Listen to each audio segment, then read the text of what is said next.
We are live. Hey everybody! Hi guys. We're on Welcome the to Here Be Dragons page today. Woohoo, we are officially. Our page is now 60 days old, so we can go live directly on the page. We're so old. We're just babies. Welcome to Here Be Dragons, where creativity meets courage and dragons live in the art we create and the lives we lead. I'm Carla Morrow of DragonLady Art, and with me is my co-pilot and dragon rider extraordinaire, Alan Childers of Alan Childers Art and Illustration. We're here to talk to you about dragons we face, the treasure or booty we're after, and the wondrously weird journey of life. Every episode will explore what it takes to face your dragons and maybe even ride one. So grab your shields, sharpen your claws, and let's dive in today because we're asking the question that matters most. What dragons are you facing? Hi, Alan. Hey Carla, how's it going? I am upright and conscious, which is always a good thing. I'm gonna Always see a if I good thing. get earpods to connect, so it's not quite so echoey. Let's see. Echoey. No, right? It's so bad. Ben gave me a hard time last week about not having a mic, so I guess I'm gonna go. That goes. Can you hear me now? Can you hear me? I can hear you. Can you hear me? Yes, Can you hear me now? I can Is it hear okay? you. Am I too quiet? Oh my gosh. It's okay. I know. I'm usually like really quiet. But so we're on the official Here Be Dragons page right now. So I'm going to take a moment and share us Yep. elsewhere. And then we got fun stuff to talk about. Yeah. I think it's fun stuff. We're doing stuff. We're doing things. We're doing stuff. We're doing all the things. And we're not drawing today or painting today. Although Carla has been kicking some major ass on one of her pieces behind her. And I recently painted a piece too. So we can have show and tell. I'm still noodling this piece. As Carla likes to say, we're still noodling it. So kind of knock it back with some neutrals and then build the color back up with light and dark values. So You definitely have a right good now it's start just too going. bright, a lot of brightness in it. So it's just overall bright and not a focused brightness, you know. So we're gonna do some focused brightness. Kind of control your values as much as possible. Hopefully, I don't just destroy the damn thing. Oh, I got a drawer full of broken paintings and broken dreams, I guess. Broken dreams and broken paintings. Oh no, Carla. That never quite reached fruition. Never reached fruition. Did you share the things? Do the things? Share the things? I did. I shared them on the DragonLady art page and my personal page. There you Chat. go. See if anybody's in chat. Hello. So supposedly this is working on our Facebook page. Who's in chat? No one yet. Okay. All right. Gotta give it. Yeah, that was the. I guess Leak that's out the one thing about the about being on our personal pages. You know, we always have somebody on the personal page to do the things. Right? Yeah, and the massive following I have that never gets any of my updates because Facebook likes to control our little tiny gardens, and that's okay. Right. Because where else are you gonna go? Dang you, Facebook, and your book of faces. Enshittification. The enshittification. Just bring it back to like the early aughts. It was like perfect in the early aughts, or even like MySpace. 2012. Bring it back to 2012. Good years. I think that might work. We bring it back to 2012 and we're good to go. So what dragons are you facing this week, Alan? Art-wise. Dragons that I'm facing. Well, I'm still noodling this painting. I had a wild hair and decided to do this acrylic painting.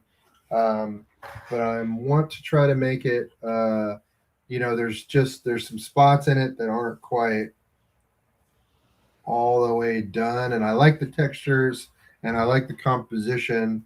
I just want to clean it up a little bit and bring in some stuff, and make a good painting that's going to be um, and yeah, in thinking about future projects and things that I want to work on, like uh, coming up with a game plan to work on Honey Fuzz the Wizard Bear children's illustration book, which I've written. It just needs edited. Oh, hey Renee, how's it going? Hey, Renee. Renee's here. So yeah, it needs edited for the age range and knock it back a little bit, because I think I have it like the verbiage is a little bit too much for kiddos. So hey Adrian. Yay! Glad you could join us. Be safe on the road if you're still traveling. I think last I saw you were still traveling, so be careful. So yeah, I'm super excited by Honey Fuzz. I would like to get it published, self-published, or even kickstarted by somewhere in 2027. It doesn't have to be right away in 2027, but I would look to have that be the year that it is ready for it, right? Nice. Glad you're safe. So yeah, that's been kind of on my mind, and also like some of the other things that we've been working on have been on my mind too. Some new ventures, some new things coming up, and I'll segue to you so that you can go ahead and just talk about that. Well, I'll start with what I'm working on. I've got like a week and 3/4 before I leave for the Las Vegas Licensing Expo, which shouldn't have been a shock that it was coming up so quick, but here we are. Yeah. There will be a calendar for 2027 based on the butterfly dragons. I actually got a contract for that, so I finished it up today and sent it to my agent. So 2027 we'll have a new butterfly dragon calendar finally, because I've been slacking on calendars. The lion I scrubbed out and restarted. He needs quite a bit more work, but we're working on it. It looks a lot more structurally structurally, it just looks cleaner and looks really good. So yeah, I'm much happier with it. I was still kind of experimenting with the paints. I had bought translucent acrylics and I wasn't really happy with the way that look was going, so I went back to my acrylic wash, which is just acrylic. Well, yeah, it's acrylic that's super, super matte. But doing that and then glazing the translucent acrylic over the top, that seemed to break the system for me, and I'm really happy with how much control I have over the paints that way, which is really exciting. Nice. Yeah, and then the venture that we're working on now is called Critically Epic. If you go to criticallyepic.com, it'll be right there. I started it, oh gosh, probably about 2 years ago with my own designs, and the goal for Critically Epic was a product-based nerd gamer gear with a funny kind of spin to it, like sarcasm funny. And I did a bunch of designs, and I put out a website, and I put out an Etsy, and then I just kind of lost steam on it because it was just me, and I have 30,000 other projects to work on, clearly. So Alan and I were talking after Norman, and his artwork seems to fit the theme pretty well, so I invited him on, and now it's Critically Epic Studios. Yeah, we're Critically Epic Studios. It's like gonna be like a, we're gonna keep it that gaming kind of theme and that TTRPG theme, but kind of expand into like fantasy lifestyle. Almost like a fantasy lifestyle brand. Where we might do terrain builds. We might do some. Yeah, eventually we might do some like 3D printing stuff and some. We might provide and sell dice. We might get some custom dice eventually. That's all long term down the road, but for right now we have some really cool and fun designs that are kind of funny. I used one of Carla allowed me to use one of her designs, and I made a doormat that I really want to buy for my house with an ooze. It's like enter if you dare. Yes, yes. I've had a few requests for some other designs. I'm currently working on an outhouse mimic, and I'm having fun. I did a chest mimic, and the text around it says "Can't be suspicious because you're delicious." And I did like the D20 as the Kool-Aid Man from the '90s, and he's like, "Oh yeah, it's the 20." And Oh yeah, I yeah, love that. I just saw that on there too. Oh yeah. oh yeah, yeah. Oh, So yeah. it's We need a fun, and T-shirt of that. Amazon. I think a T-shirt of that would be awesome.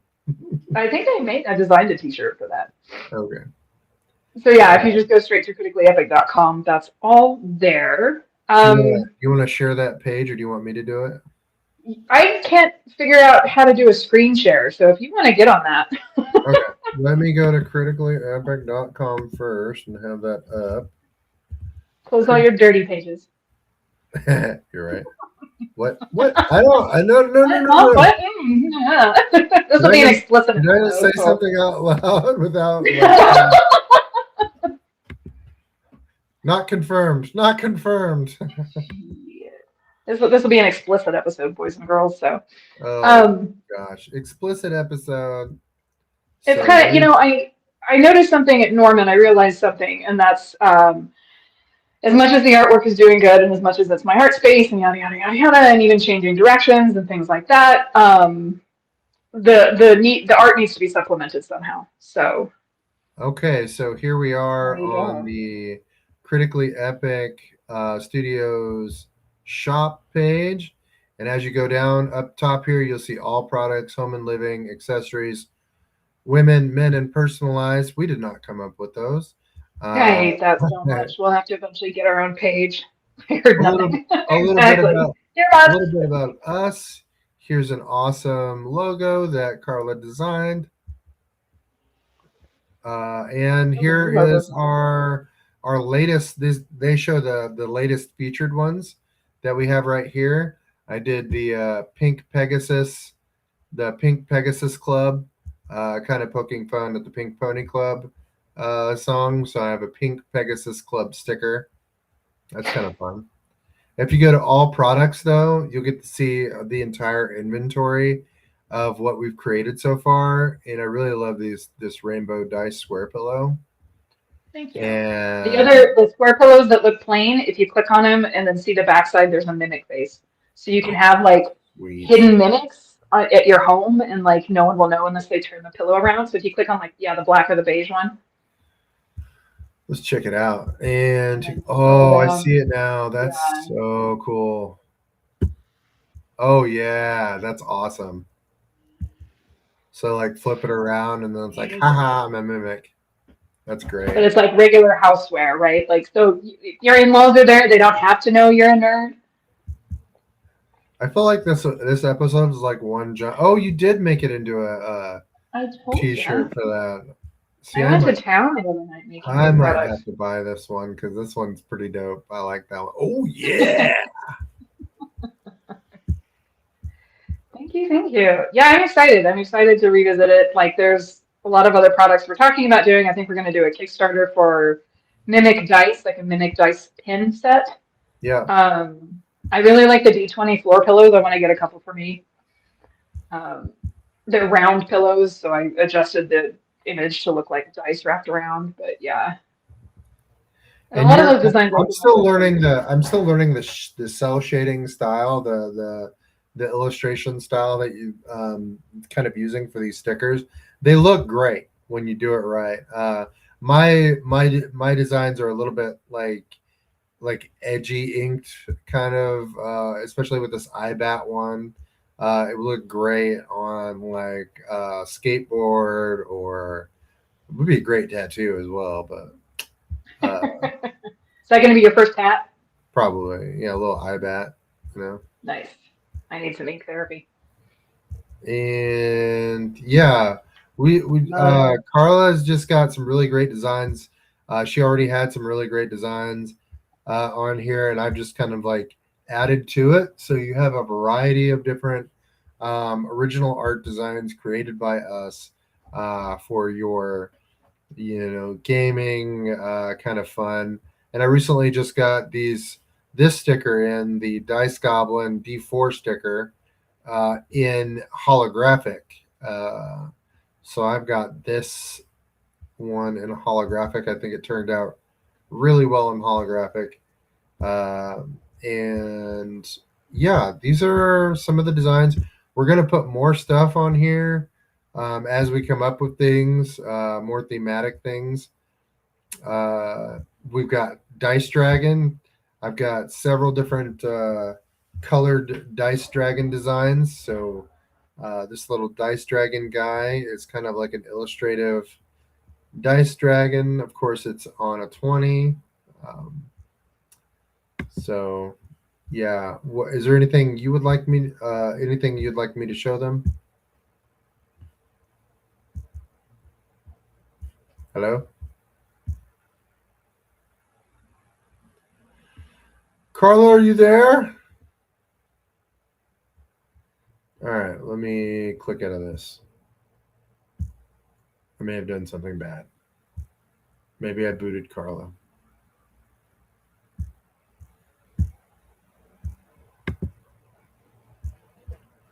How do you click out of that?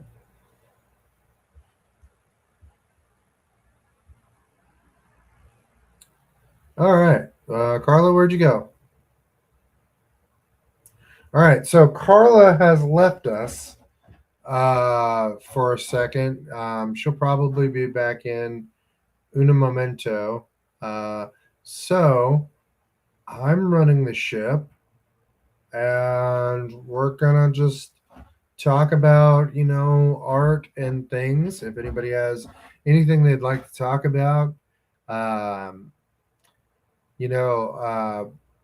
we're in a great kind of time right now. I think there are lots of artists who are putting fantastic work out, doing great things with art, and we're doing wonderful things with art.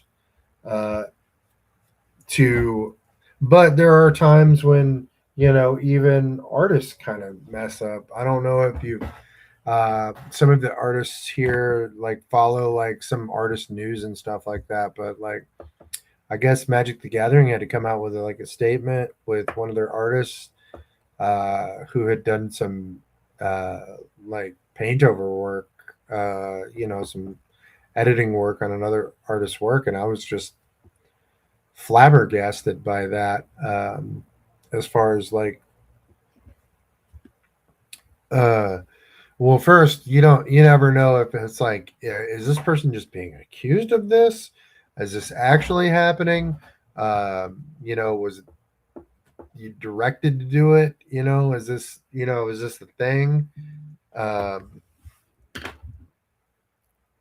I think. Uh,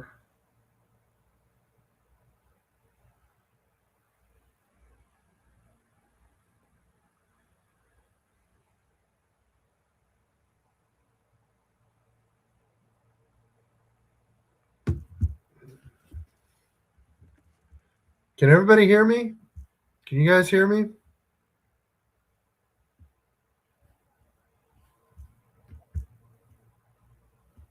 Hello?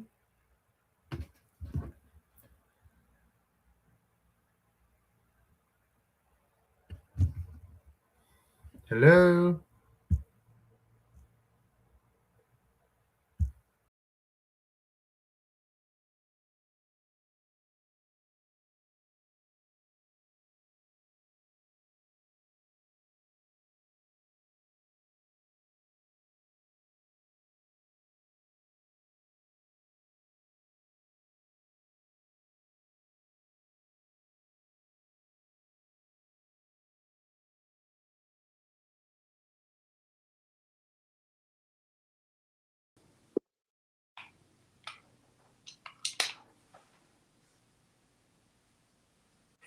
Damn it. And that was our brief intermission. Sorry. Mountain Just a brief internet in the middle of intermission nowhere. as we both Hi, apparently Austin. screwed the pooch. You Yeah, know, looks like we had a bunch of people jump on chat and then dropped. So sorry, y'all. That's internet in the middle of nowhere is awesome. yeah, I think we're artists. Aren't we artists, Carla, and not like Is that what it technical is? Not tech savants? people? Yeah, we're I don't know. I like to paint. Does that make me? Austin, hello. Hey, how's it going? Sorry, everybody. Sorry, Everybody guys. jumped. I think we're back. Everybody jumped on. I briefly mentioned the thing with Magic the Gathering, just to have a Oh, you talk. were talking without me. I see how it is. Well, I didn't know. I mean, I was actually talking for a while, sitting there over there showing him the thing. Did not know where you were. I come Yeah. back and I was like, Carla, is there anything you want me to show him? And Carla, the fuck? Sorry. Sorry. Like, what's really going down? Oh, what did you say about the Magic the Gathering stuff? Because yes, I did. I just said that it's really, it's unfortunate, like when you get, kind of like these things happen where, we have artists putting out, excellent work out here, and to have like, the top artists in the field of illustration have to come out with the company, no less, and say, hey, this Right. happened to this artist's work. I mean, like some of us, like our first instinct is like, is he just being accused of this? Like, is this, Yeah. is this a thing, or, so, our first instinct might be to like rush to the artist's defense, right? Like I probably would rush to the artist's defense on things too, in that regard. But there are some times when the pressures of the field and things, there's a not so savory or couth way to go about doing your biz, and sometimes you got to own Yeah. up to making a mistake, and hopefully at the tier level that professionals are painting at, it doesn't impact your business too much, Yeah. or the legacy of what you've already produced. Right. And it's on some level it's a good thing because it opens up a dialogue of how these companies are treating artists. Right? It's you want the artist, you want the name because then it becomes a partnership, but you want them to crank out work faster than they really should be cranking it out or at a higher quality than they would normally. I mean, the pressure and then the pay is getting lower, right? Or is not growing like it's stagnating like everywhere else, right? So now you have to try to take on more work in order to like feed your family. And it's frustrating to be a artist and a trendsetter and somebody that designs culture and kind of kept under the desk and kicked whenever you need work, right?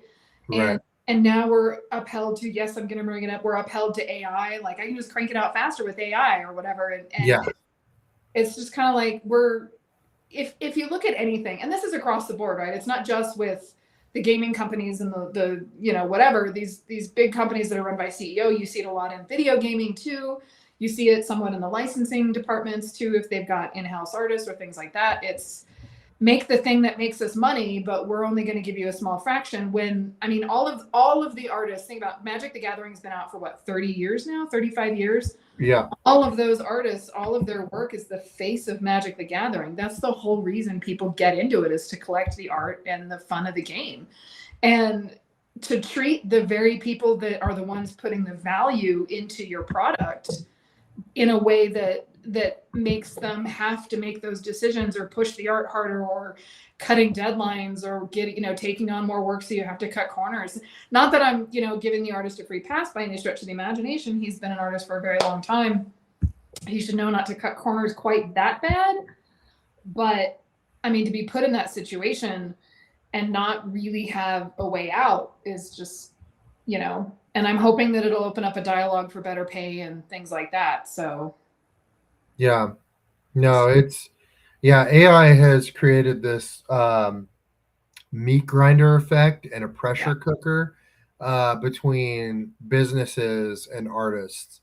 Right. And it's creating an environment where, like, if you don't, since we have no protections or regulations on what AI can do and provide these corporations, and we have no protections of our rights, of our labor rights, of the use of our labor as artists, really, other than what a company is willing to give to us, or if you're able to unionize artists, which is like hurting fucking cats, I would assume. Yeah, absolutely. I think that it's, we're in a meat grinder for this stuff, but it's still, no matter what, there are certain, you know, ethical things you should not do as a professional artist, I think. And I'm not even that much of a professional, but I would never take Carla's work without I don't know. permission. It's easy to say that when you're not in the pressure. Yeah, I get it, but I still wouldn't. Like, Family. yeah, you gotta have a respect enough for the artist, and you have to have a respect enough for what you do to realize, if somebody ever did this to me, and realize that that's just not cool to do to other people, you know. Right. Um, and yeah, I mean, I feel bad all around for everybody involved, Right. but and I mean, honestly, it's just not a good look for Wizards as a whole, on the whole. No, because Mostly it that got these, through all of their safeguards, right? It got past the artist and the art director and the board that oversees the art and on multiple times, right? So he would have had to have sent in sketches, and then he would have had to have sent in, the finished product and the, in progress shots and everything else. Like, it wasn't just one failsafe that failed, it was all of them. yeah, totally. And it could have been like a deadline thing. It could have been anything.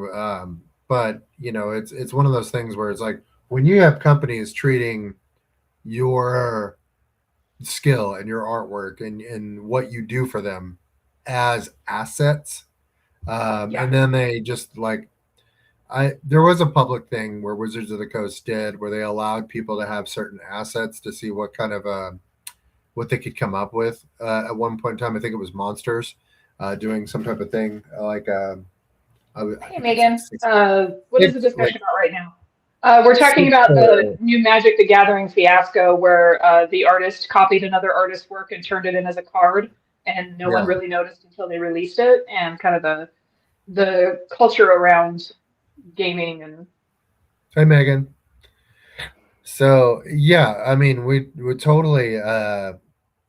That's just yeah. I mean, these corporations, they're your work, right? But it's also their asset. And I think though, like they own the rights. You're making the art, but they own the rights. They own the rights to it, and at a certain point, they start treating those assets just like Lego pieces, and and it's unfortunate, but it's how they like have to make product after product after product after product with it. So right. Well, and that's and Magic and D&D are the pinnacle of what people want to work for, right? New kids come into the art scene, and that's where they want to go. Is they want to eventually work for Wizards, or they want to eventually work for Hasbro and have their work published on the major games and stuff like that. And to see that as the ultimate goal, and then to be willing to like sacrifice whatever you want in order to get that, right? Like, there's a bunch of kids that, as long as they can work on Magic, they're willing to take lesser pay. And the hi, Nathan. Nathan coming in with the hot take. It goes back to like unionizing and saying that the artist in question wouldn't have gotten into Magic nowadays, and that may or may not be so. There is always at some point there's a need for a different like stylistic change. However, he did have 20 years or 20 or so years of work that he foundational to that company's success.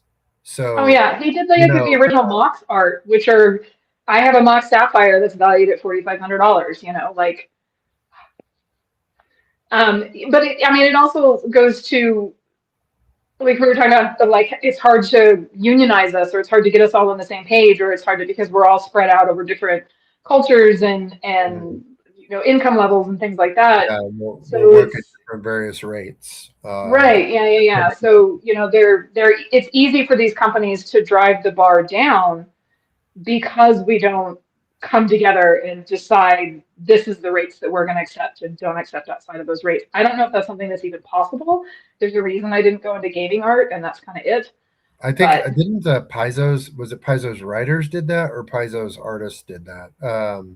For some of what Paizo's did, they have a, I believe they had to create they a can answer that.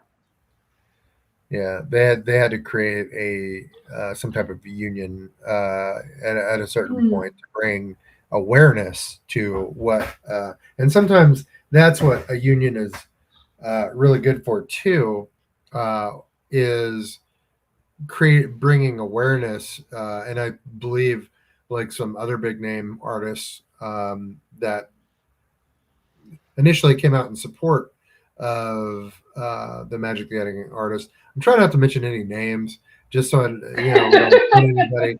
Well, But I know when the statement started coming out, there were some well-established artists that have been in the industry for 20, 30 years that all stepped forward and said, this is why we don't work for these companies anymore, which was interesting to see. So right, I mean, but well, they have the clout and the name because they did those to step away IPs, from back in the them, 2000s yeah, they to can. be able to, yeah, exactly. They've earned that ability, and a lot of new artists don't yet, right? Right. We're still we're still in grinding, like Nathan's definitely grinding. He's Okay, been, so yeah, so Nathan says, from what I know, there was a sort of union to up the pay of artists working for Paizo. I don't know much about the union side, especially since my work I'm doing is for hire, more or less. Yeah, I think I vaguely remember hearing about that, but I wasn't, definitely not into the details. yeah, And that's it. I mean, like, as a self-professional artist, right, publishing my own stuff, you have to take into consideration like what the market can hold and things like that, as opposed to, I make my own prices. And there's all kinds of ideas on how that should be done, but when it comes down to it, it's based on what you think that the market value can get, right? right, The markup on my prints is pretty nice because I know that the market can tolerate $20 a print. I couldn't ask for more than that. But then to go to like a convention and there's a kid that's selling the same prints that I am selling them for $7 or $8 a piece, it's, you can't really argue with that no matter what. So right. Look, somebody's selling like almost poster sized prints for right. $10 a piece or next to nothing, and it's like, Mm-hmm. we're trying to bring these things up a little bit here. Everybody. Well, and that's the thing with a corporate, when you're doing studio art or spec art or art freelance commissions and stuff like that. Everybody down the pipe has to get paid, right? Like, so Yeah. you have the people concepting stuff, the writers, you've got the directors, you've got the people who are fronting the money for things to get published. Nowadays we all go to Kickstarter, so it's us fronting the money. But everybody down the pipe has to Exactly. get paid. So like, as a designer, you want to like, and the art kind of sells the work. It's the dressing, right? So you want to initially, you want to pay, you want to pay your artist a good amount, but also realizing that you have publishing costs. You have different costs, Cost of marketing goods. costs, Mm-hmm. and those costs because you do all of that, and so Didn't those say I did it well. those costs are costs that you're paying yourself basically to, and you have to sometimes have to put that cost back into the price of the piece. Oh, Or of course, of course. One of the biggest arguments that I see, and there's a few people in here that I know that do shows and have probably seen the same argument, is the credit card fees, right? Businesses are starting to are passing their credit card fee on to the customers.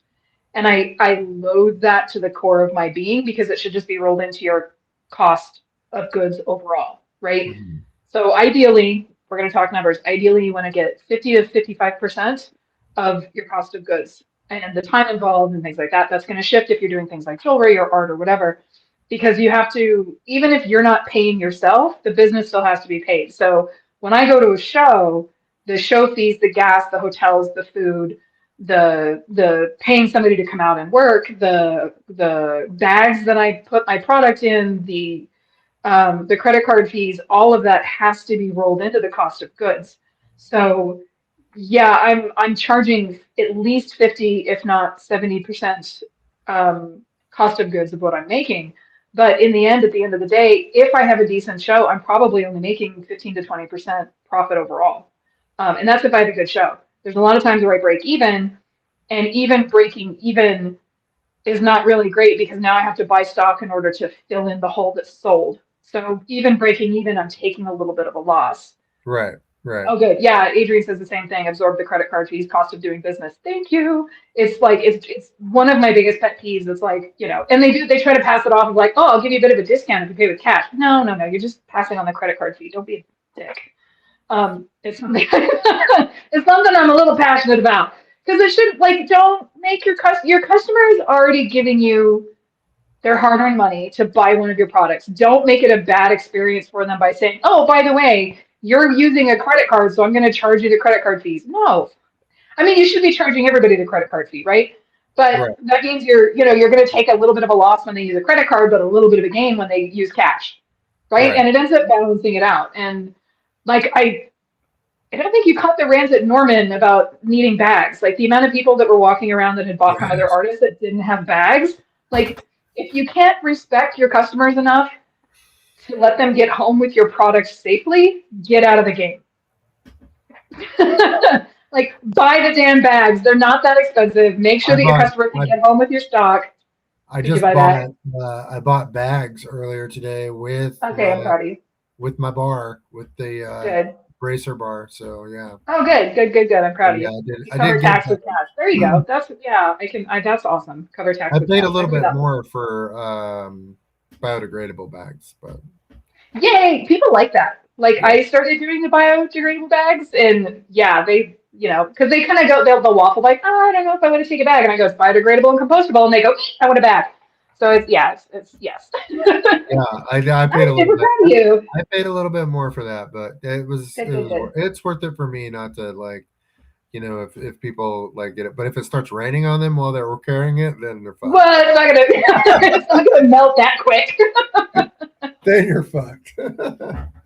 I should get Well, yeah, I have sleeves too, some but get bags, canvases. Nathan. I'm gonna lecture you next time I see you about not having bags.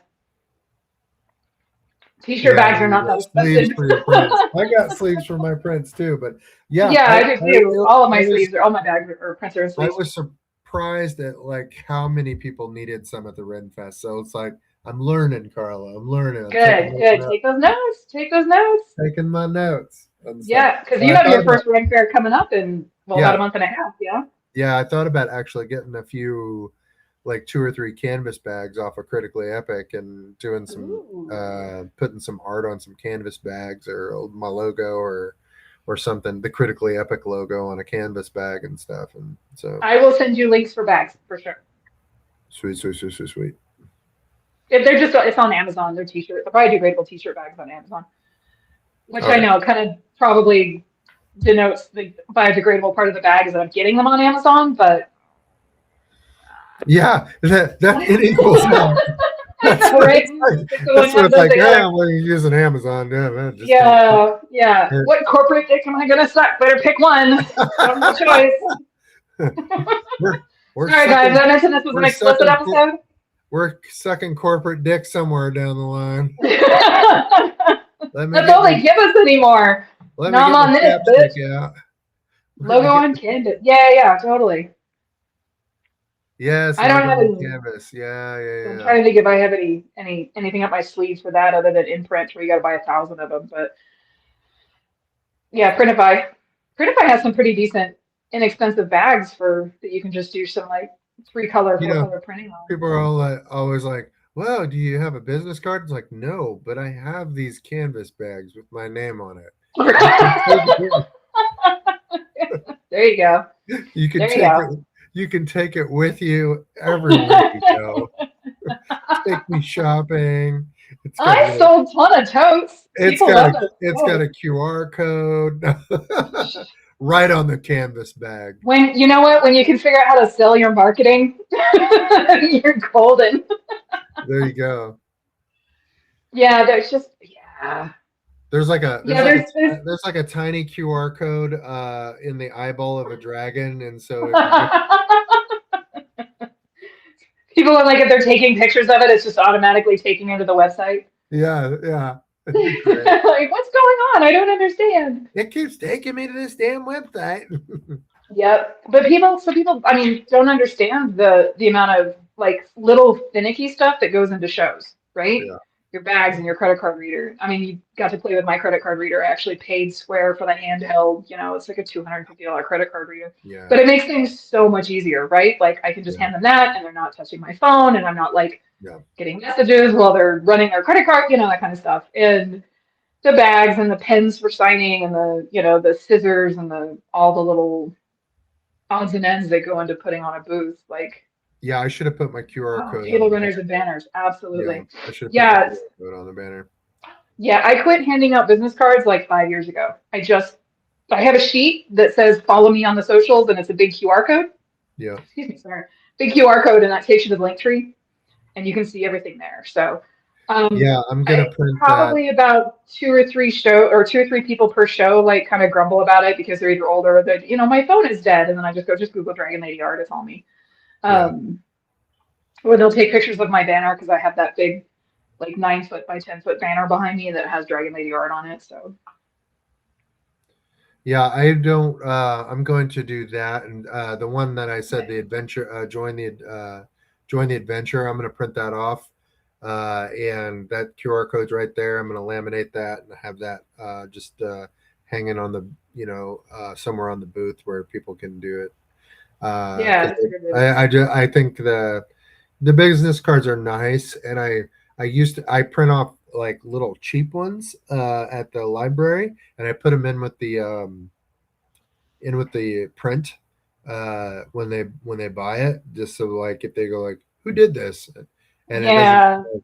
and they were able to get away without I offer to sign everything that I have, and sometimes I'll pre-sign them when I do it. Yeah, I used to Sometimes until my hand got tired. for speed, but yeah.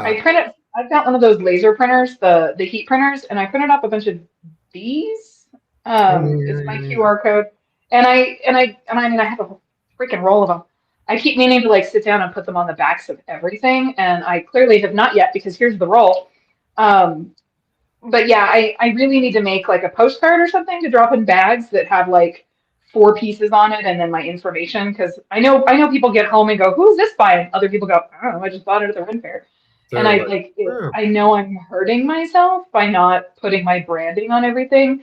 And I used to do that, right? Like I used to, like my magnets were all branded and stickered, and my prints used to have stories on the back of them all and everything else. And then I got chronic fatigue and I just didn't want to do it anymore. And when you have like 45 active images and having to sticker every single one of them gets really difficult. But I need to get back into like using these again, because these, I mean, they're just 2x1 labels, and I run them through my heat printer, so there's no ink involved, and I literally reset it to like 400 and then walk away, right? Like it's not a big deal. And thank y'all. I might have you send me. I might like give you my information. Have you make me some and send it? I don't have a. You're getting really heavy on my coattails, Alan. I don't have a scanner. I would pay you.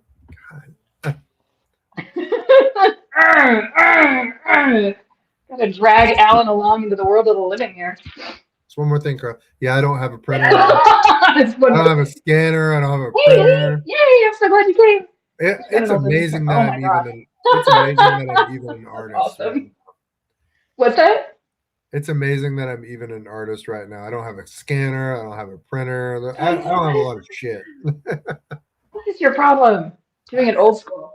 And I have like the big 12x18 scanner. I did my own printing for a while. That was a really dumb idea. Yeah, Lee's been following me for a really long time. Yeah. On the side hustle selling labels. Right? I did say before we dropped out that I realized I need to supplement my income with some kind of tchotchke. And that's kind of, I mean, that kind of brings us back around to Critically Epic, right? Like Critically Epic is a product-based brand as opposed to an art-based brand, which is why I was okay bringing in Alan. The thought of filling a booth on my own, even a 10 by 10, with that kind of stuff is pretty daunting. So Yeah. we're shooting more for products as opposed to art. Right. So everything's I mean, under the Critically Epic banner. there's actually still a lot of original art in there. It's just not as in-depth art as like that amazing freaking lion that she has back there. It's not. It's just things we do for fun, sketching around, and we think it'd be kind of funny. And we're both gamers, although Carla's a WoW player. I play WoW. My tune is old enough to drink, and I am incredibly proud of that. Thank you very much. I think we need to put that on a t-shirt. Oh, that would be so good. Right. My WoW tune is old enough to drink. Yeah, there you go. I'm surprised at the lack of WoW stuff you actually have in there. Here, that's because it's all at home. I've got like all the Funko Pops and no. On Critically Epic, like a WoW reference. Oh yeah. That WoW people would get that. I'm necessarily wouldn't get. I'm sure there's like little like inside jokes that you guys have and shit on there. There it is. Everybody with me now, Leroy Jenkins. Even I've heard of that. That's legendary. At least I have chicken. Leroy Jenkins crossed the streams and it went over into D&D. Oh yeah, it did. I've met lots of people that Leroy Jenkins. Oh, it was on Jeopardy. It was a question on Jeopardy. What? Oh, yeah, it was a question on Jeopardy, dude. Yeah, so it was a question on Jeopardy, and I remember when it first came out because that's how old I am and how long I've been playing. Again, I've been playing since release, like a few months after release. The other thing is, several years ago, they had put out an event that was a virus that your pet could get. Like when you went into a dungeon, you fought a boss, you would get a virus, and it would spread if people were too close to you. So one of the game mechanics was to spread way the fuck out. They made it so when you left the instant, it would clear off of you, but it wouldn't clear off of your hunter pet. So hunters, hi hunters, I'm a hunter too, would run to like major cities and spread this virus all over the place, and people would just be dying left and right because they could. Shit. Yeah. So now like CDC like papers and shit have been written on the spread of viruses based on that event. They use it as data points. Oh yeah. Yeah, it's pretty cool. Holy shit. Yeah, so that's fun. God. But yes, I still play WoW. And we should probably talk about like doing some gaming, like computer gaming stuff, because I'm sure there's other. I mean, you can go all the way back to Guild Wars or I don't know any of the modern MMOs. I like quit doing research on that. Yeah, I know. Diablo 2 just got an X-Back release that I picked up, so I did go back and play Diablo 2 too. I am old enough that the first Nintendo came out while I was born. Oh, yeah. So Alan, you're only a year older than I am. Shut up. I know, and it's so much. I remember that. You. Shut up. I'm so elder millennial baggage in the ways of. Then why do you keep asking me questions all damn day? Because you're really smart, Carla. You're really fucking. That's true. I am. I know. So if you guys didn't know, Carla's really fucking smart. But I try not to abuse that and ask her too much. Did I mention how heavy my coattails are getting? Well, I mean, we can always just, you keep asking me, you still want to do this? It's a lot. I know it's a lot. But yeah, like I'm older. Like I missed the whole MMO train. Like I got Nathan, shut up. Oh, shit. I think we made the joke. I think we made the joke in the chat once that we could totally be your parents. Yeah. So we're your art parents. Nathan's I believe so. Nathan's our more successful art baby right now. Yeah, so I answered you to tell me that big news that you had, which I don't know if I'm not going to say anything about it on stream. But I messaged Alan. I was like, did Nathan tell you his news? And he was like, well, no. And I was like, yeah, that's because he loves his art mama more than his art dada. So, that. And then I was like, he messaged me. I was like, he messaged me. I just don't check my Discord. Like the absent father you are. Where's my back child support? Oh God, I saw Phantom Menace in the theater when it came out. May the 4th be with you, by the way, since we're gonna bring it was that in up. theaters too. I think I went and saw it like 3 or 4 times in theaters. It came out the same time the South Park movie came out. Cool. It came out the same time that the South Park movie came out. So we went and saw the South Park movie every time for all of our friends that went and saw Phantom Menace. So we ended up seeing the South Park movie in the movie theater like a dozen times. Isn't that like, just the peak right there, the Phantom Menace and South Park. It's totally yeah, peak culture wars right there. Peak for that year. Exactly. But yeah, we're what does that bring anything back around to? I don't know. I was talking about sorry, we went way off tangent. If anybody has any questions, no, throw I them in missed the chat. vote on MMOs, but I do like. I don't consider it, group playing Halo and MMO. I was in that. I was in the military. Right. I was in the military at the time when Halo hit. And so I was really big into Halo and playing those games, and then Skyrim came out, and then that's all she wrote,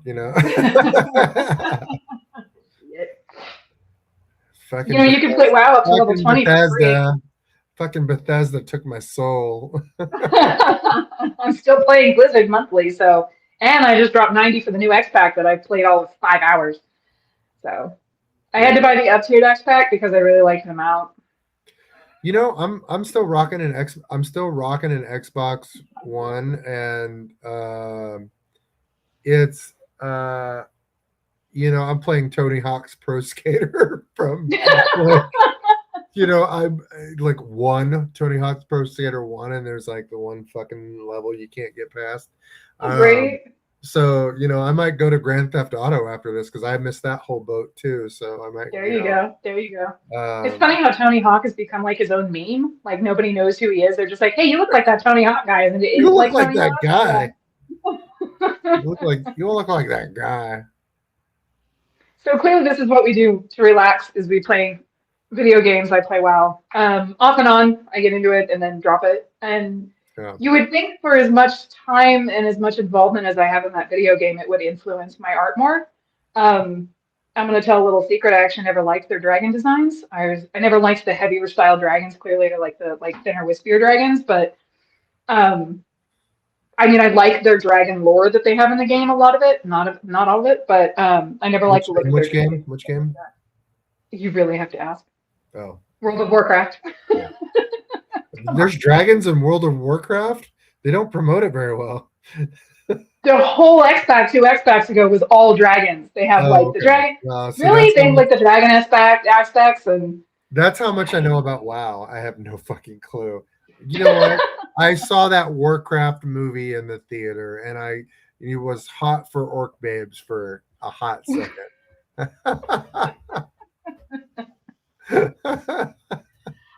Okay then. Your kink is not my kink, but your kink is okay. That explains so much. What? God. Like, so yeah. And Carla's just like, okay. No judgment here on stream. She's like, totally gonna give you shit about that later. Oh, yeah, and that's in my back pocket for the most inconvenient time for you possible. Shit. Everything can be ammo at a later date.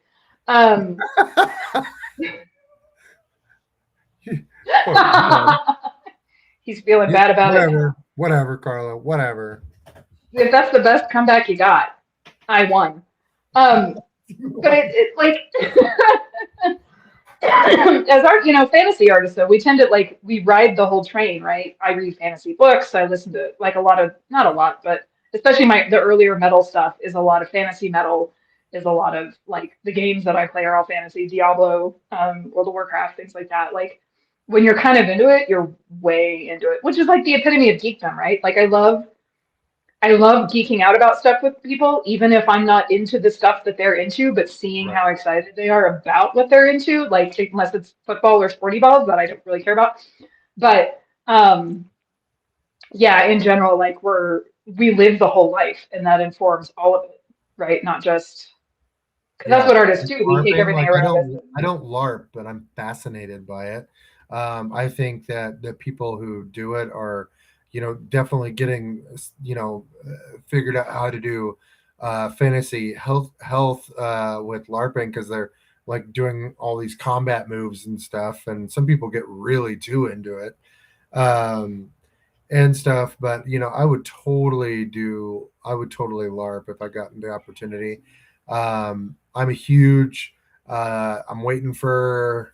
I think it's the 12th for the eighth book on Dungeon Crawler Carl book. Oh, So yeah. I'm so I'm behind. I'm eagerly awaiting that book and that whole series, and they have a TTRPG out right now, and definitely looking at trying to figure out some stuff like that for critically epic in the vein of that. Yeah, for I'm sure. like, that's fucking hot right now, and glurp glurp, that's right, kill kill kill.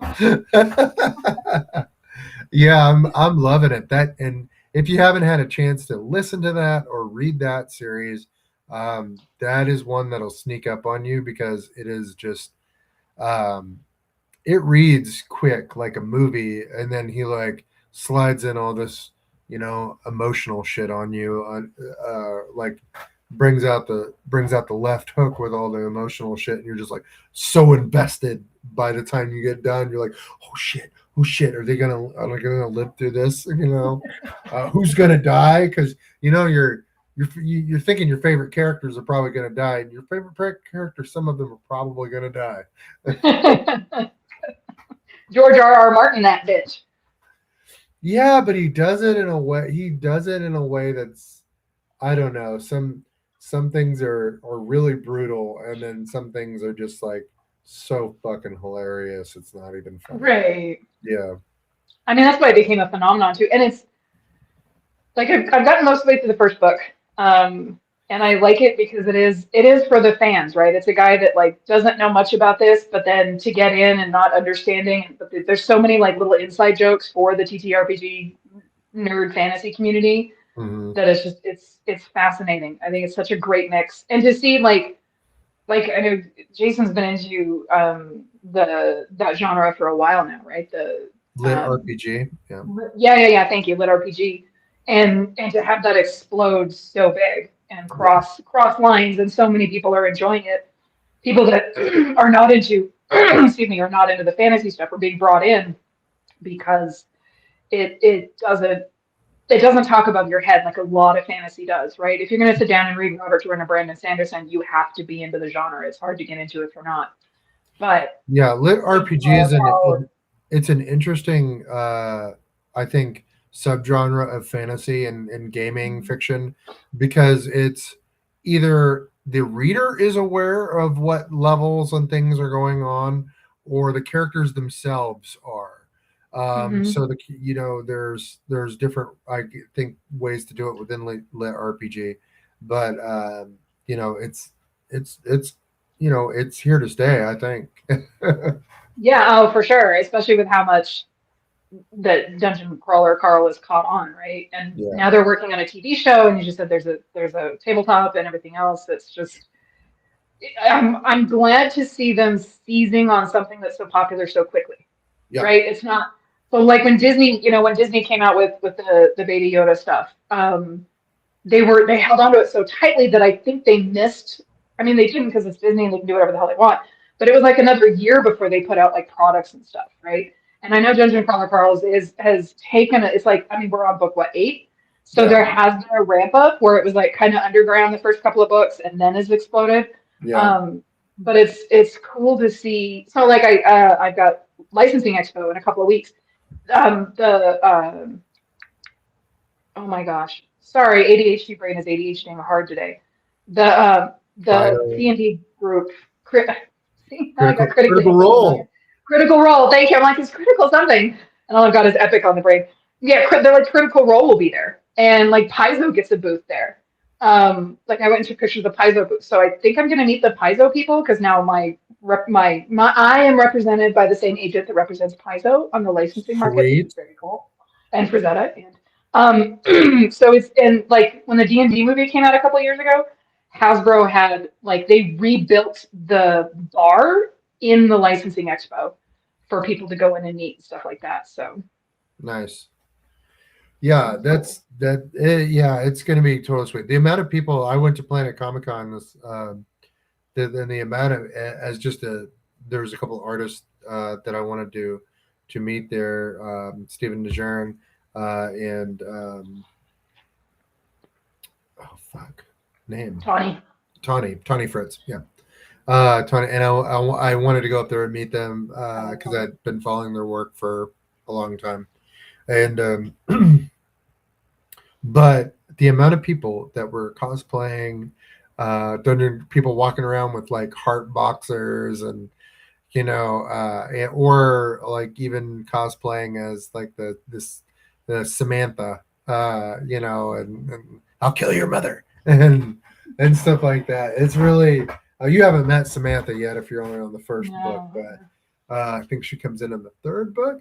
But it is interesting how these characters who you think are like side characters that are going to be killed off and quickly end up becoming like almost this integral found family in that series. And that's it talks about almost like what it means to be real, what it means to not be real. There's different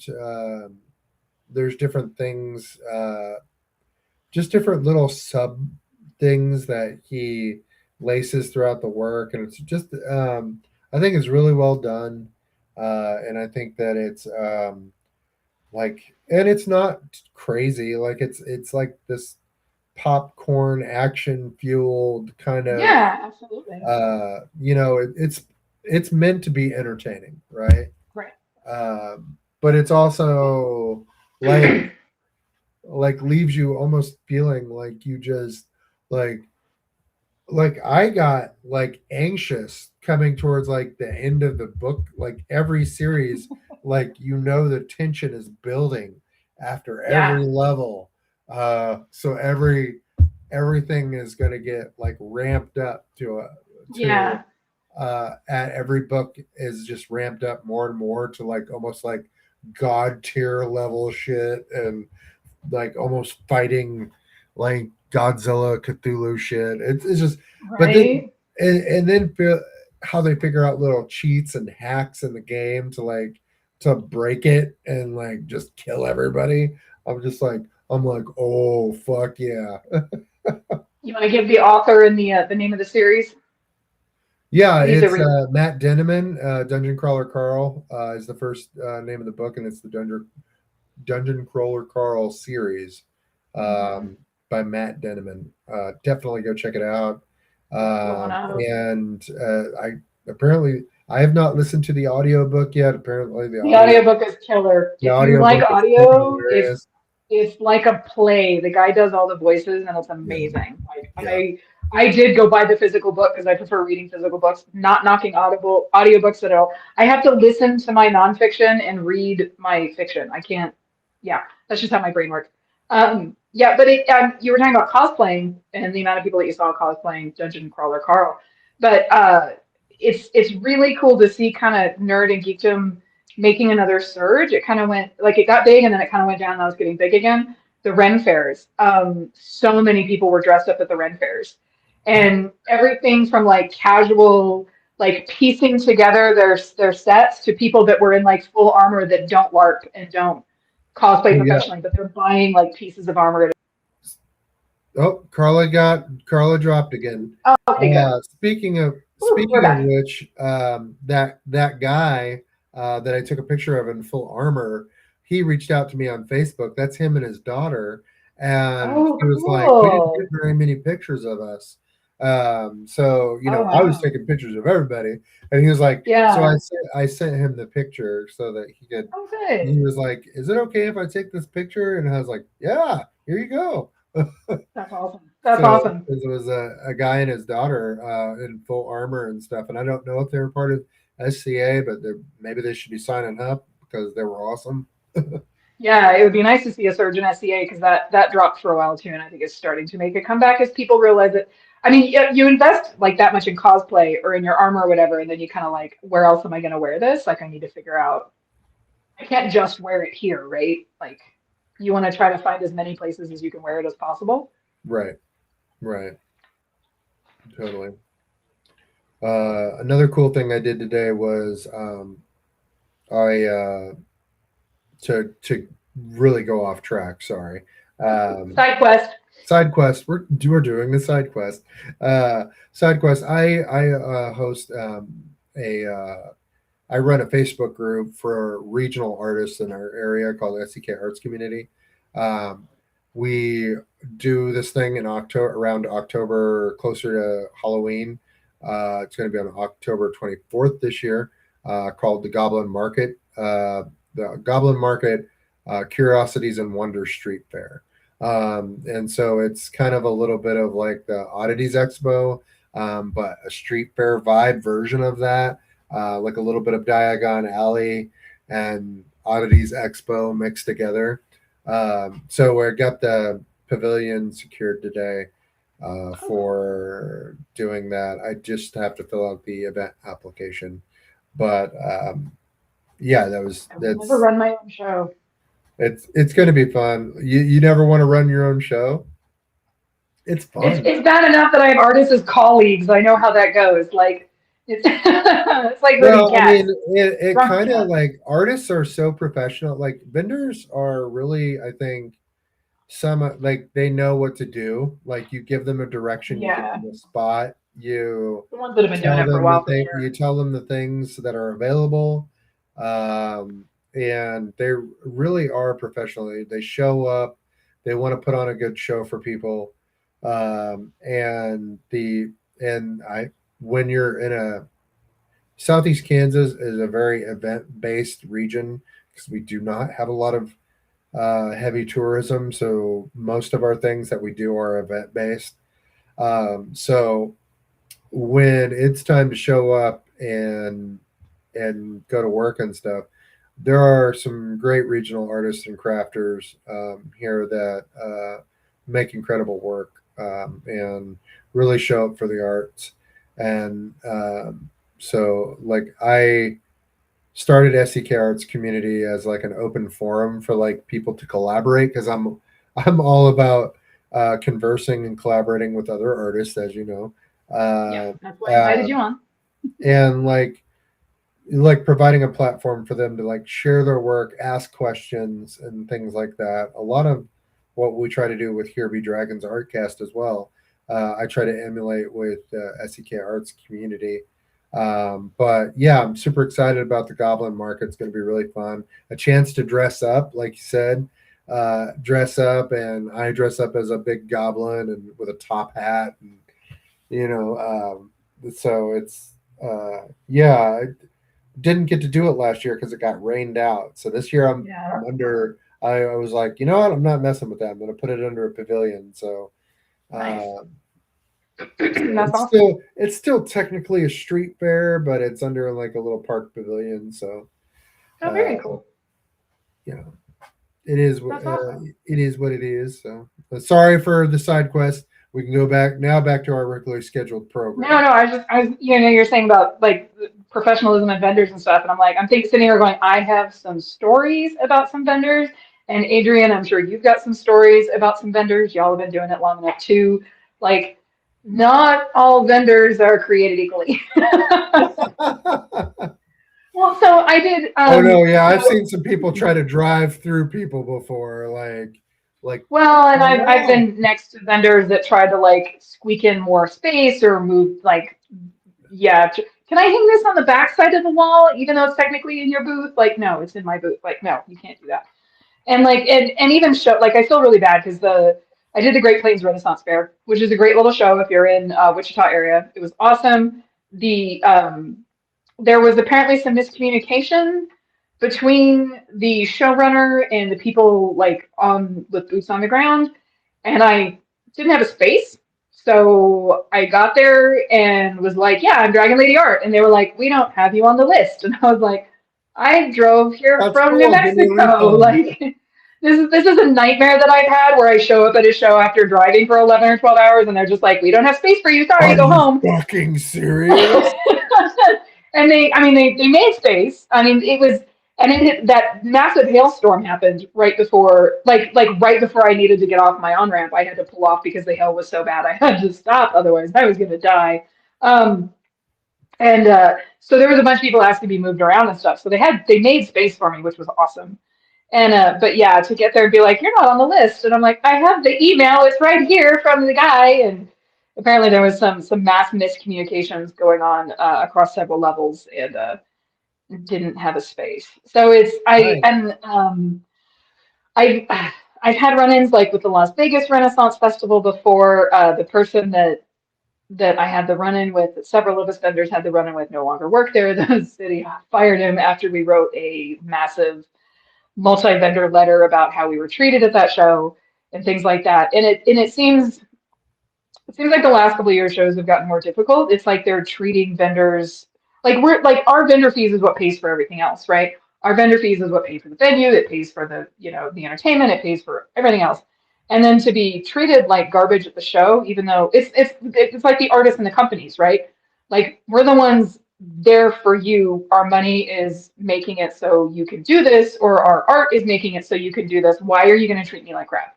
Right. Um, so and you don't find that out until you do them, right? You got to start doing shows, and I have come across some showrunners that acted like if I didn't put on the show, you wouldn't have a job, and that's not it at all. Because I can tell you, I could do 30 shows a weekend and still not be hitting them all. Well, Like I'm doing you're not my the only game in town. Norman was my very first working Ren Fair show with you and helping you out. But my first official one is going to be Silver Sage Renaissance Festival in Joplin, Missouri. It's a smaller park Renaissance fair, and but they have been nothing but helpful, trying to give me tips and clues, knowing it's my first time on how to set things up. They don't know I have Carla's big brain to rely on. But they've been very helpful so far and tolerant because I'm so like anxious that I've been emailing a few times. And so they've been very tolerant and kind as far A good as showrunner will just make it.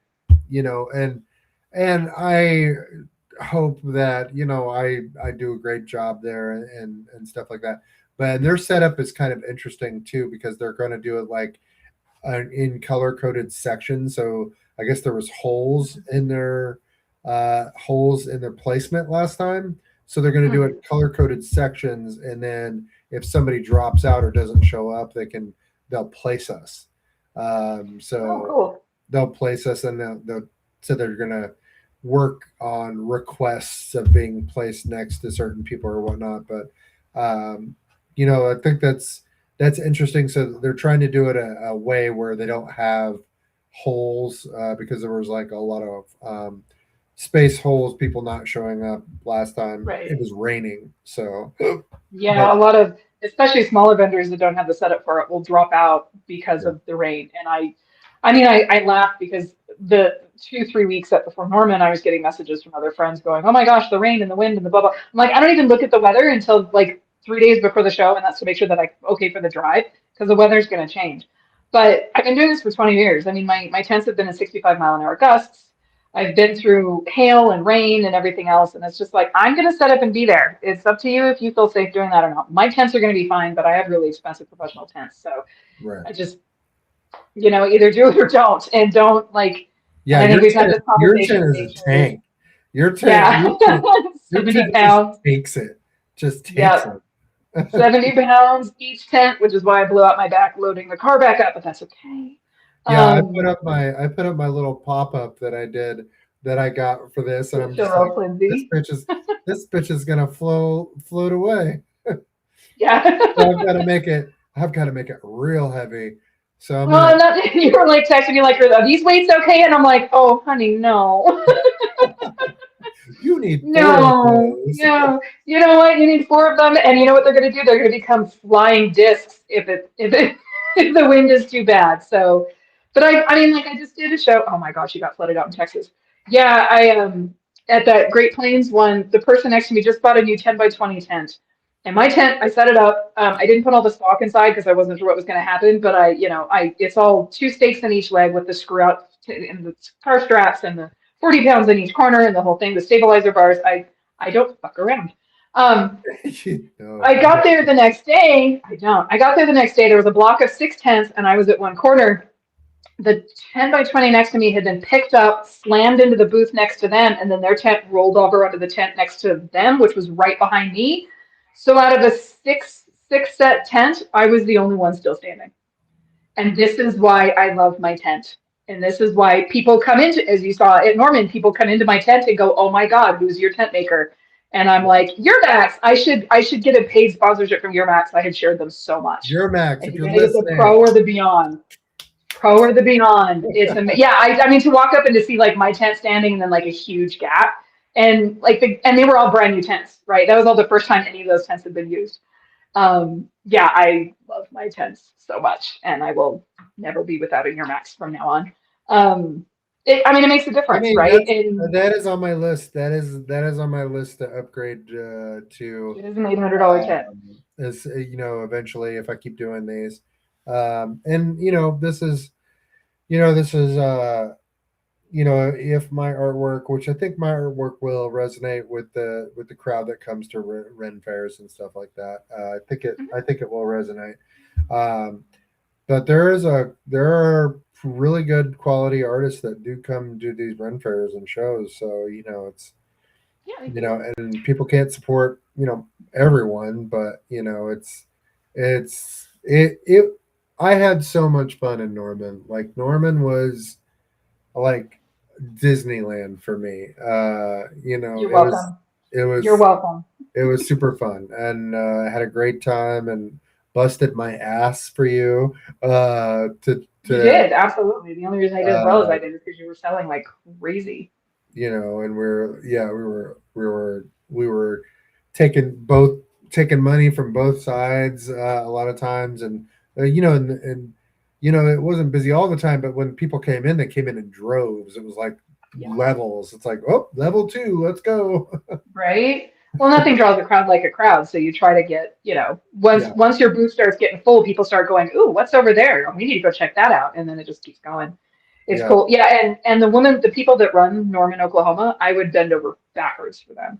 Like I adore them so much. That's such a good show. Well, it's the largest single weekend Ren fair, largest pop-up Ren fair in the country. So Adrian, Norman, Oklahoma Renaissance or Norman, Oklahoma Medieval Fair for next year. It's good stuff. It's good stuff. And it's hard. Like if I could find like 4 to 5 Normans, I wouldn't have to do anything else. Yeah, we had so much fun. We went and hung out in Oklahoma City for a little bit. We went to like a arcade bar. Barcade. And then we had really questionable Chinese. Really bad Chinese. I mean, it actually was really good Chinese food, and you could tell because all the locals were there. But it was like kind of a seedy restaurant. Graffiti in the bathrooms, a little rough around the edges, but Well, and it was awesome because we started talking to the people next to us, and then they showed up at the show to come say hello. It was awesome. At the fair and came supported you. Yeah, it was cool. I love when that kind of stuff happens. Totally. Yeah, that was great. That was awesome. I was like, we at first we didn't even recognize them. Carla was like, because I know. I see thousands of people a year. I'm sorry. I was like, oh yeah, it's been a year, huh? And they were like, they don't know who I am. I was like, oh crap, it's the restaurant people. It had been a long weekend. They show up and they're like, "Hey," we're like, "Should we know you?" Right? Oh yeah, the It was Chinese Sunday, people. so yeah, we were done. It was, yeah. Well, and that was, and then I had a show the following weekend, Great Plains, and I realized I hit my wall. I haven't done 2 shows back to back in 4 or 5 years. I hit my wall Saturday at like 5 p.m. So I had to white knuckle through Sunday because I was just so done with people. And yeah, doing shows are hard. As Adrian said earlier, they're definitely patron focused as opposed to like vendor focused a lot of times. Yeah, So, it's but all this is, about I mean, it's providing not an the easy life. it's all about providing the experience to the patrons and stuff instead of Exactly. that. And that's one of the things that what we were talking about where we're going, people they're there for the experience. Like they're walking Yeah. around, they want to have like the fantasy lifestyle, like they're buying those kind of things. Hmm. They're buying the hoods, they're buying the cloaks, they're buying the armor pieces. Yeah. They're buying the the things that help them feel immersed in Right. the fantasy lifestyle. So, and that's one of the things where it's like when you think about what critically epic could be, Yeah. and providing that immersion for people, not To be only more in product based. like the gaming market, but also the fantasy market in general, and providing that immersion. So, if we For can sure. if we can carry some of that energy into like critically epic, I think we'll do really well. Yeah. Something I wanted to touch on was the having to supplement the fine art or the regular art, right? Like you have to think about stuff like a product. I mean, even my fantasy art is, I still have a product line. I still have, the desk mats and mugs and oracle decks and stuff like that Right, are, feature the art, but they're not art based. right. And that's what critically epic is, Single weekend, Adrian. It's a all single product based. weekend. Good grief. Norman is a single weekend, and it's usually the first weekend in April, but they bumped it up because of Easter this year, so it was the second weekend. It's usually the first weekend in April. Um, yeah. So, but yeah, and I know, like I think I talked to you about doing like little products like potion bar jars or something, Yeah. um, Yeah. just to kind of have to Stuff hit that for like like children's. ambiance, like things that are like Yeah. My 3D printed dragons without being 3D printed dragons, right? Like that's right. something in there to get like kids or that kind of thing to again supplement the income a little bit and Yeah. figuring out like where that's going to go and whatnot. Yeah. Yeah. The cool thing is like there are so many cool things that you can do with the fantasy lifestyle and the fantasy things that are unique and original in Hmm. yours. Like making products for fantasy things.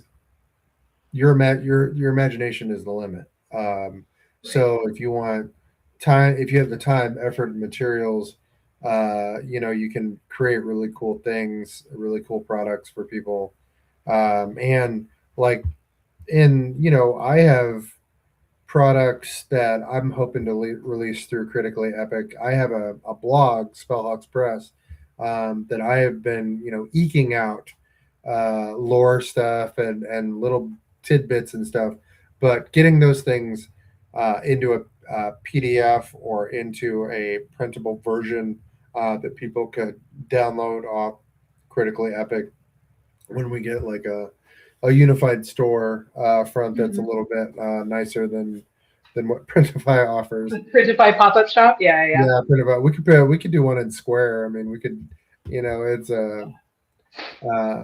I have my website through Wix and stuff like that, but something when we get a website that we can do like a little bit like we can organize it in a way that makes sense for uh, our us and so we're I like to the gaming stuff. I'm rambling now, but like the gaming stuff, like I play it too and I develop for it.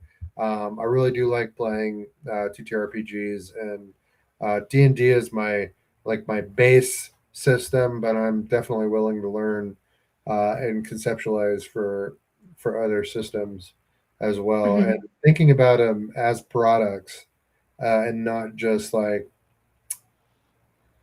thinking about Spell Express as actually a publishing entity and not just a blog has Yeah. to be like a mindset shift, right? Like Oh, completely. you have to think with a mindset shift in of putting things out and done being better than perfect. So Yeah. Well, and it's the same, and I know we talked about this before in the show. It's the same as like that jump between amateur and professional, right? It's that change of thinking. It's the change of thinking. It's the change in language. It's the change in how you consider things and whatnot, and no longer just, oh, I'm going to do this thing because I feel like doing it. It's this is going to be a product. This is going to be a thing, and I need to do the research and put it together and put it out in mhm. order for it to support me down the line, right? Right, Not right, just, I mean, we do it for the love, and I tell people, I separate the art from the business. So when I'm painting, when I'm sitting down working on a painting, that's the hobby, fun, love part of it. And I try really hard to differentiate those. I know my like the edges on that got a little fuzzy in the last couple of years, which did not help the burnout at all.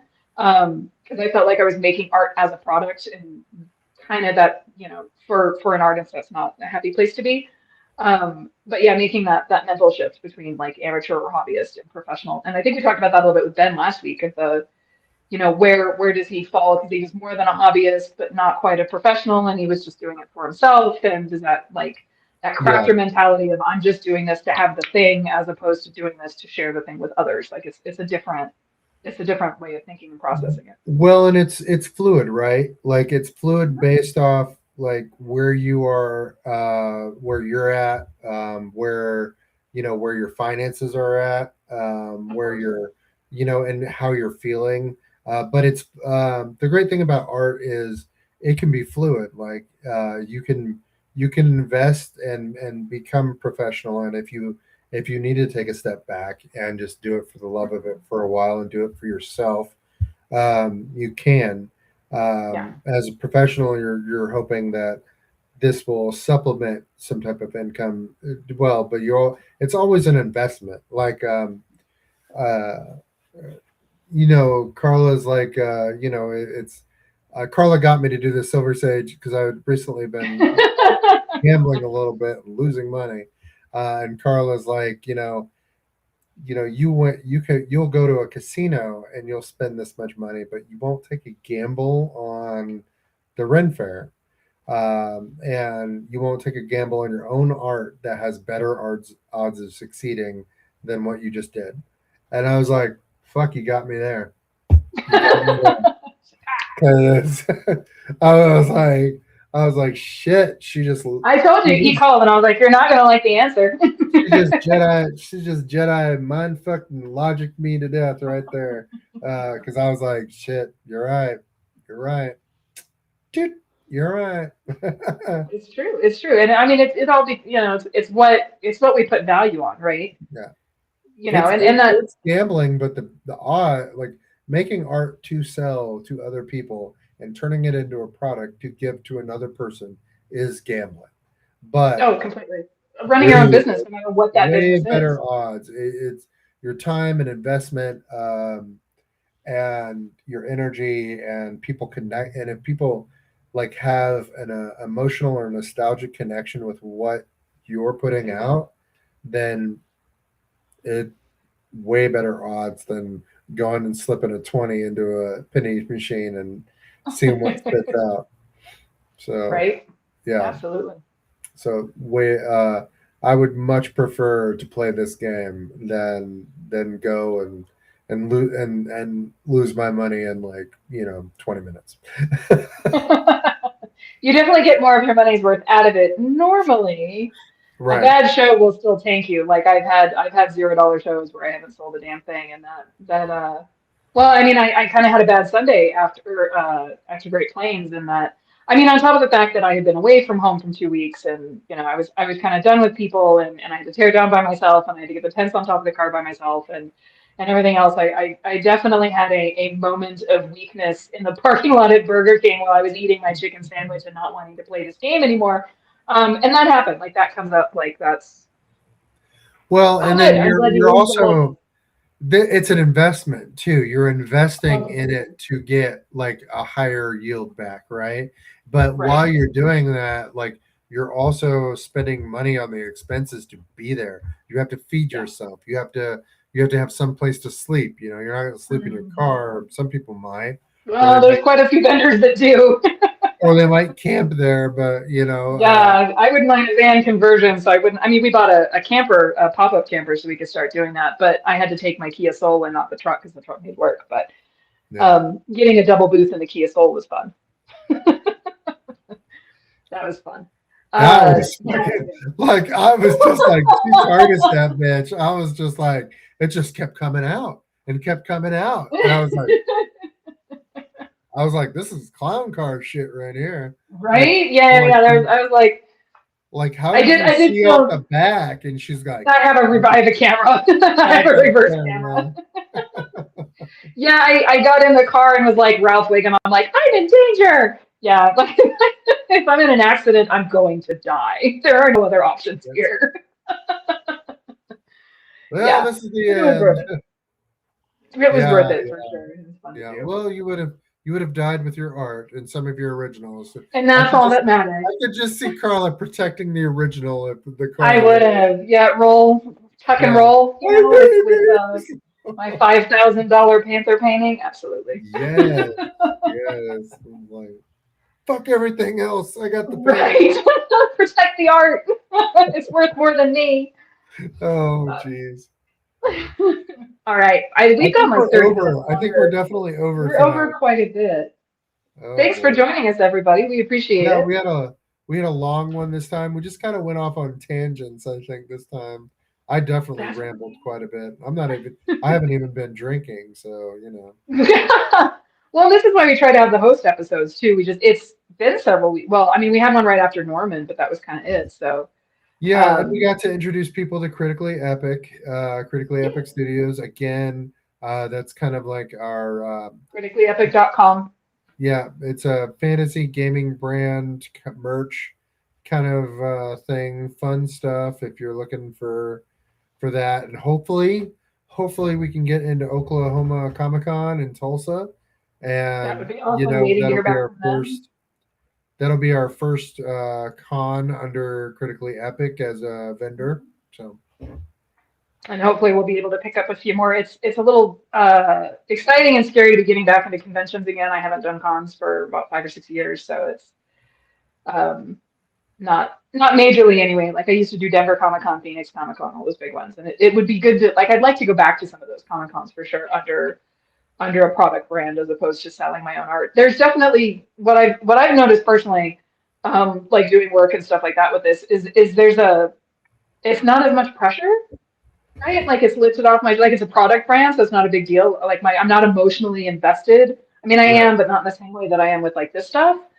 Like right, just knowing that like it's more of a numbers game, right? We just got to see what sells and adjust from there. It's not like if you didn't spend 40 hours painting a piece and you're like, oh my God, I hope this sells, right?